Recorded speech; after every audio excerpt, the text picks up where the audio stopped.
Make friends with people who want the best for you. The third rule of the 12 Rules of Life by Jordan Peterson.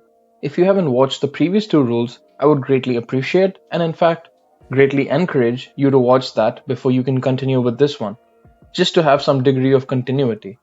But in case you decided not to, no worries. I'm gonna quickly recap the first two rules before talking more about this one. Rule 1 is to stand up straight with your shoulders back. The rule basically asks you or asks of you to stand tall. Metaphorically, speaking to your confidence game and how it should be improved. This cascades into preaching about how we are perceived by the world, and it is the way we see ourselves. Therefore, having a good self-image is of supreme importance. Rule 2 is to treat yourself like someone you're responsible for helping. This couldn't be farther from the truth. The reasoning behind why we help others more than us is covered through the course of this chapter, only to leave us with one simple note. Help yourself. You need it more than anyone else. Don't slack when it comes to doing things that are important to you. Now that you're all caught up, let's dive in. Make friends with people who want the best for you. Seems pretty straightforward and begs the question, why mention the obvious, right? Well, no. It isn't that obvious, and we don't always necessarily pick the best people for us. And that's the point. Hence, the rule being a rule is justified to me. Dr. Peterson talks about an instance in his life about how peer pressure and the existence of such peers sent a few of his friends spiraling down a bad path. Again, what may seem as commonplace and the obvious is sometimes inconspicuous in our otherwise chaotic lives. When you sit down to really think about the kind of folks you hang out with, you start to see things, and this fact surfaces much more clearly. At this point, I'm calling for action. Can you sit down, take a few minutes from your life and practice this exercise?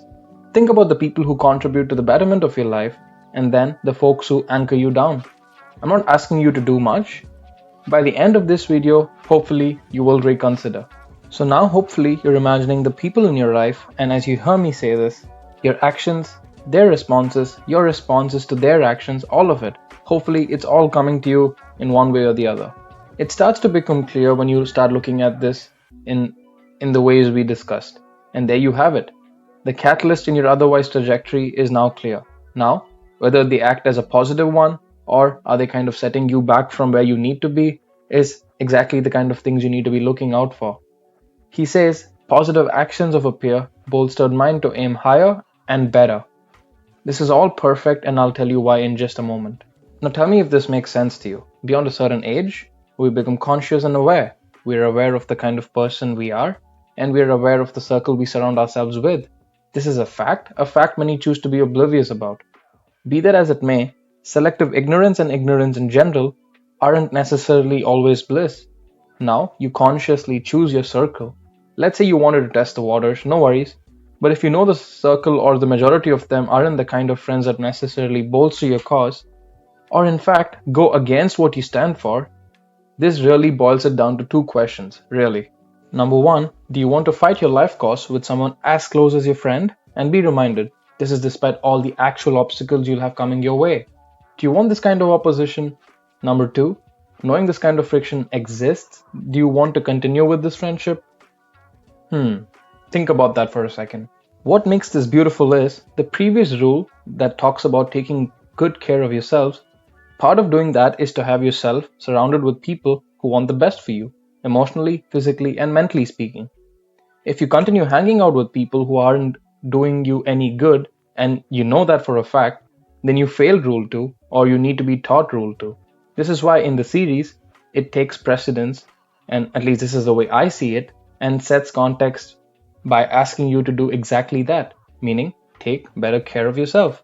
And choosing a social circle is a very integral part of taking better care of yourself.